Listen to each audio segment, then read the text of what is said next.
या देवी सर्वभूतेषु मां गौरीरूपेण संस्थिता नमः तस्यै नमो नमः। जय माता रानी। दोस्तों, आप सभी का बहुत बहुत स्वागत है आपके अपने चैनल राधा कृष्ण ऑफिशियल में। उम्मीद करती हूँ आप लोग बहुत अच्छे होंगे। तो ये बताने के लिए कमेंट बॉक्स में जय माता दी जरूर लिखिएगा। तो चलिए दोस्तों, आज हम इस वीडियो में जानेंगे माँ महागौरी की पूजा विधि, उनका बीज मंत्र क्या है, माँ को कौन सा इस दिन भोग अर्पित करें, माँ को कौन सा फूल चढ़ाएं, माँ को इस दिन किस रंग का वस्त्र धारण करके हमें पूजा करनी चाहिए। तो इसी के ऊपर आज का मेरा वीडियो है, तो वीडियो के लास्ट तक बने रहिएगा। तो चलिए वीडियो को शुरू करते हैं और जान लेते हैं अष्टमी तिथि से संबंधित संपूर्ण महत्वपूर्ण बातें। तो चलिए वीडियो को शुरू करते हूँ। तो बता दूं कि आज नवरात्रि का 8वां दिन है।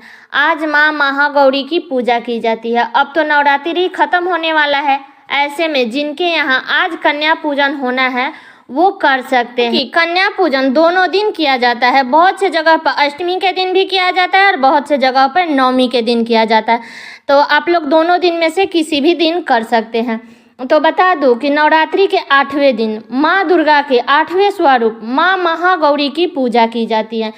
माँ महागौरी का रंग अत्यंत ही गोरा होने के कारण इन्हें महागौरी या श्वेतांबर घड़ा भी कहा जाता है। ऐसी मान्यता है कि माँ महागौरी की पूजा करने से धन सुख समृद्धि की प्राप्ति होती है। इनकी 4 भुजाएं हैं। ये भृषम पर सवार होने के कारण इन्हें भृषम रोरा भी कहा जाता है। माँ महागौरी देवी पार्वती का एक रूप है।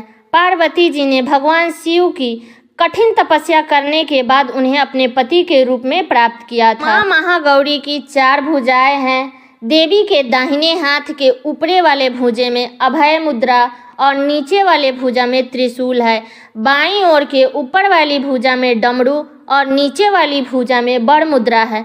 माँ का स्वभाव अत्यंत ही शांत है और माँ के स्वरूप को अन्नपूर्णा, ऐश्वर्य प्रदायिनी और चैतन्यमय भी कहा जाता है। इस दिन माँ की संकल्प लेकर के माँ महागौरी की पूजा करने से माँ महागौरी प्रसन्न होती है। प्रसन्न होकर के माँ महागौरी सुंदरता, धन, संपत्ति और सफलता का आशीर्वाद देती है। माँ महागौरी की पूजा करने से घर में सदैव धन और सुख समृद्धि के भंडार भरे रहते हैं। आज के दिन माँ को नारियल का भोग लगाया जाता है। माँ महागौरी को लाल रंग अति प्रिय है, इसलिए माँ महागौरी की पूजा में लाल रंग का ज़्यादा से ज़्यादा प्रयोग करना चाहिए। तो नवरात्रि के 8वें दिन जैसे हम लोग पूरे नवरात्रि में सुबह में ब्रह्म मुहूर्त में उठते हैं, वैसे ही नवरात्रि के 8वें दिन भी हमें सुबह में ब्रह्म मुहूर्त में उठना है। साफ सफाई करके हमें अपने नित्य कर्मों से निर्मित होकर के स्नान कर लेना चाहिए। स्नान करने के बाद हमें साफ स्वच्छ वस्त्र धारण करना चाहिए। तो नवरात्रि के 8वें दिन हमें लाल रंग का वस्त्र धारण करके माता गौरी की पूजा करनी है, क्योंकि माँ गौरी को लाल रंग अति प्रिय है। इसलिए उस दिन आप लोग लाल रंग का वस्त्र धारण कर लीजिएगा। इसके बाद सबसे पहले हमें सूर्य भगवान को जल देना है, जैसे हम लोग रोज देते हैं। उसके बाद आप अपने मंदिर में गंगा जल से छिड़काव कर लीजिए। जिस आसन पर बैठ रहे हैं उस आसन पर छिड़काव कर लीजिए। उसके बाद हमें पूजा करनी है। तो पूजा आप लोग धूप, दीप, अक्षत, सिंदूर ये सब चढ़ा करके आप लोग पूजा कर लीजिएगा। इसके बाद आप अपने हाथ में फूल लेकर के और जो मैं स्वरूप माता रानी का बताई हूँ उसी स्वरूप को ध्यान में रखते हुए हमें पूजा शुरू करनी है। हाथ में अक्षत और फूल लेकर के माँ महागौरी की पूजा करने का संकल्प हमें जरूर लेना चाहिए। और एक बात और बता दूं कि बहुत से घरों में कन्या पूजन नवमी के दिन भी होता है। तो ऐसे में जिन्हें जो लगातार व्रत नहीं रखे हैं, सिर्फ प्रतिपदा और अष्टमी का उपवास रखे हैं, तो उन्हें नवमी के दिन कन्या पूजन करना चाहिए और कन्या पूजन करने के बाद ही वो अपना व्रत खोल सकते हैं। माता रानी को अष्टमी के दिन नारियल का भोग लगाना चाहिए। यदि आपके घर में अष्टमी के दिन कन्या पूजन किया जाता है तो ऐसे में आपको माँ को भोग लगाने के लिए हलवा, पूरी, चने का प्रसाद तैयार करके रख लेना चाहिए। और फिर इस दिन हवन भी करना चाहिए। जिस दिन आप लोग कन्या खिलाइएगा तो सबसे पहले हमें हवन करना चाहिए। चाहे तो आप ब्राह्मण को बुला करके भी करा सकते हैं या खुद से भी कर सकते हैं, जिसमें जैसे आपको मतलब सक्षम हो वैसे आप कर सकते हैं। अगर आप खुद से कर सकते हैं तो पहले आप गणेश जी का नाम का आहुति दीजिए। उसके बाद में आप 9 दुर्गा के नाम का आहुति दीजिए। उसके बाद बाकी सभी देवी देवता को जो भी आपको याद है सभी के नाम से हमें आहुति देना है, ठीक है। अब आइए जान लेते हैं कि माँ महागौरी के विशेष मंत्र के बारे में, जिसे हमें पूजा करते समय ध्यान करना है। तो देखिए, माँ महागौरी का जो मंत्र है वो एक मंत्र है ओम देवी महागौर्याय नमः। दूसरा मंत्र है या देवी सर्वभूतेषु माँ महागौरी रूपेण संस्थिता नमः तस्यै नमः तस्यै नमः तस्यै नमो नमः। तो इस मंत्र का हमें जाप करनी है। जाप करने के बाद में आप लोग माता रानी का कपूर से आरती कर लीजिएगा, क्षमा मांग लीजिएगा। माँ के पूजा में जो कुछ भी कमी हुई है उसके लिए हमें क्षमा मांगना चाहिए और कहना चाहिए कि हे माता रानी, पूजा में जो भी गलती हुई है, जो भी कमी हुई है उसके लिए हमें क्षमा कर दीजिए और हम पर अपना कृपा आशीर्वाद बना करके रखिएगा। आपकी आशीर्वाद से हमें सिद्धि की प्राप्ति होगी। ऐसे हमें प्रार्थना करना है माता रानी से। और जिन भी भक्तों के घर में अष्टमी के दिन कन्या पूजन होता है, तो अगर आप पूरे 9 दिन का उपवास रखे हैं, तो अगर आप कन्या पूजन करना चाहते हैं तो अष्टमी के दिन सुबह में सूर्योदय के बाद करें और दोपहर के पहले पहले कर ले, ठीक है। और कितने लोग केवल 2 दिन का ही व्रत रखे हैं, तो ऐसे में अष्टमी को व्रत रखें और नवमी को कन्या पूजन करके व्रत खोल सकते हैं। या जिसके घर में अष्टमी के दिन कन्या पूजन किया जाता है तो वो लोग सप्तमी का व्रत रखेंगे और अष्टमी को कन्या पूजन करके अपना व्रत खोल लेंगे। लेकिन ज़्यादा बेस्ट रहेगा कि हमें अष्टमी के दिन व्रत रखना चाहिए और नवमी को कन्या पूजन खिला करके फिर हमें अपना व्रत को खोलना चाहिए। जो लोग नवरात्रि के पूरे 9 दिन का व्रत करते हैं, वो नवमी के दिन भी कन्या पूजन करने के बाद भी वो अपना व्रत नहीं खोलेंगे। उस दिन भी वो लोग अपना फलाहार ही करेंगे।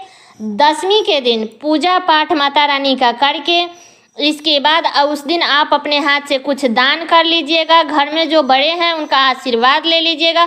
उस दिन दशमी के दिन आप लोग अपने लिए खीर पूरी बनाइएगा। सबसे पहले मुख में खीर पूरी डालिएगा, उसके बाद ही हमें शुद्ध सात्विक भोजन का ग्रहण करके ही अपना व्रत खोलना है दशमी के दिन। उसके बाद से आप लोग चाहे तो लहसुन प्याज खा सकते हैं। इसलिए माँ महागौरी की पूजा संकल्प लेकर के करें, विधि विधान से करें। उसके बाद सबसे पहले कन्या पूजन के दिन, चाहे वो आप अष्टमी के दिन कर रही हैं या नवमी के दिन कर रही हैं, तो कन्या पूजन के दिन हमें सबसे पहले माँ महागौरी को भोग लगाना है, पूजा करना है, भोग लगाना है। उसके बाद हमें हवन करना है। हवन करने के बाद हमें कन्या पूजन करना है। कन्या पूजन करने के दिन भूल से भी कन्या पूजन करने से पहले हमें कलश विसर्जन या चौकी हवन कन्या पूजन करने से पहले हमें नहीं हटाना है। आज की पूजा, महागौरी की पूजा परिवार के सभी सदस्यों के साथ करना चाहिए। जिनके घर में अष्टमी के दिन कन्या पूजन होता है तो उन्हें आज के दिन माँ महागौरी से अपने मनोकामना के पूर्ति के लिए प्रार्थना जरूर करना चाहिए। और साथ ही अब तक किए गए पूजा पाठ रखे गए उपवास के लिए प्रार्थना करना चाहिए कि अगर मुझसे पूजा पाठ में या उपवास में कोई कमी रह गई है तो हे माँ, उसके लिए मुझे क्षमा करें। और एक बात का ध्यान रखें, कन्या पूजन करते समय उस समय भी एक बात का हमें ध्यान रखना है कि कन्या छोटी उम्र की होनी चाहिए, चाहे वो 2 साल की हो, 5 साल की हो, 7 साल की हो, लेकिन 10 साल के नीचे का हमें कन्या पूजन करना है। 10 साल के ऊपर का हमें कन्या पूजन नहीं करना चाहिए। अगर आपको 9 कन्या मिल जाए तो सबसे अच्छा है। अगर 9 कन्याएं नहीं मिल रही है तो फिर भी आपको जितनी भी कन्याएं मिल जाए आप उन्हीं को विधिवत पूजा कर लें, उन्हीं को दान दक्षिणा दे करके उन्हीं को विदा करें। कन्याओं की संख्या हमेशा विषम में रखना चाहिए, जैसे 1, 3, 5, 7, 9, 11। और साथ में एक वटुक भैरव को भी जरूर उस दिन खिलाना चाहिए, भैरव भैया का, क्योंकि बिना भैरव का कन्या पूजन अधूरा रहता है। इसलिए कन्या पूजन के दिन एक बटुक भैरव जरूर खिलाइएगा। सभी कन्याओं को आदर सहित घर में लाइएगा। ज़मीन पे, टेबल या बेड पे हमें बैठा करके खाना नहीं खिलाना है। ज़मीन पे बैठा करके बेड शीट डाल दीजिए, उसी पे बैठा करके हमें कन्या पूजन करना है। तो कन्याओं को सबसे पहले आप लोग रुमाल या अगर जल से चाहे तो उनका पैर धुल दे, उनको पौड़ांगा लगा दे। उसके बाद उनको चुंदरी जरूर ओढ़ाए। चुंदरी ओढ़ाने के बाद उनको चंदन करे, उनके ऊपर भी फूल और अक्षत छीटे, उनकी आरती उतारें, उनका भी विधिवत हमें पूजन करना है। जैसे हम माता रानी का पूजन करते हैं तो हमें ये नहीं सोचना है कि हम कन्या खिला रहे हैं, हमें ये सोचना है कि हम माता रानी को खिला रहे हैं। तो इसी भाव से हमें कन्या पूजन करना है। उसके बाद अगर आपके घर में कोई भोजन देने वाला है तो वो दे रहा है तो आप अस्थाई से बैठ करके आप कन्याओं को खिलाइए। जो कन्या खा लेती है तो वो सही है, जो नहीं खा पाती है अपने हाथ से तो उनको आप लोग ज़रूर खिलाइएगा और थोड़ा सा भी मुख में डालिएगा, लेकिन आप अपने हाथ से ही खिलाइएगा। इसके बाद जब कन्याएं खा लेती है तो खाने के बाद में आप उनका हाथ धुलवा दीजिए, मुख पोंछ दीजिए। इसके बाद वो सभी कन्याओं के हाथ में फूल और अक्षत दे दीजिए और वो अक्षत और फूल आप बैठ जाइए और सभी कन्याओं को बोलिएगा आपके ऊपर छींटने के लिए। जब वो अक्षत छींटेगी तो फिर आप उस अक्षत को ले करके आप माता रानी के चरण में या कहीं अलग ही रख दीजिएगा जहाँ पे पैर वैर ना लगे। अच्छा से रखिएगा माता रानी का आशीर्वाद समझ करके।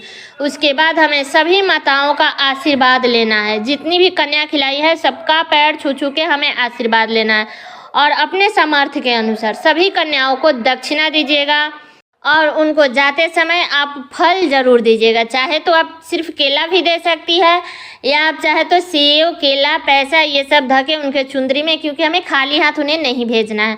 तो ये सब दे करके अगर आप कोई सामग्री लाई है, उनके लिए गिफ्ट लाई है, जैसे पढ़ने से लेकर के या यूज करने जैसे चाँप, हेयर बैंड, तो ये सब अगर लाई है तो वो सब भी आप उसी में रख करके माता रानी को दे दीजिएगा और उनको आदर सहित बाहर तक हमें छोड़ के आना है।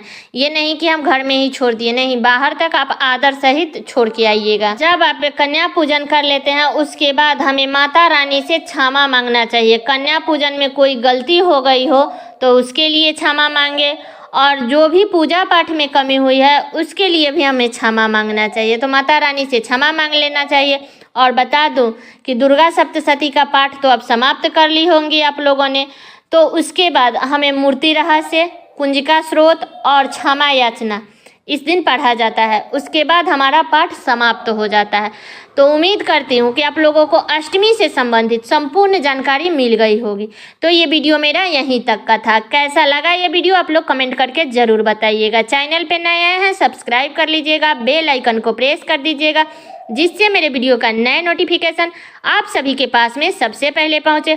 और वीडियो को लाइक कर दीजिएगा क्योंकि आपके एक लाइक से मुझे बहुत ही मोटिवेट मिलता है। तो वीडियो को लाइक कर दीजिएगा और वीडियो को शेयर कर दीजिएगा ताकि हर कोई अष्टमी तिथि से संबंधित संपूर्ण जानकारी जान सके, महागौरी के पूजा से संबंधित संपूर्ण जानकारी प्राप्त कर सके। तो चलिए दोस्तों, मिलती हूँ अगले वीडियो में किसी नए वीडियो के साथ में। तब तक के लिए नमस्कार।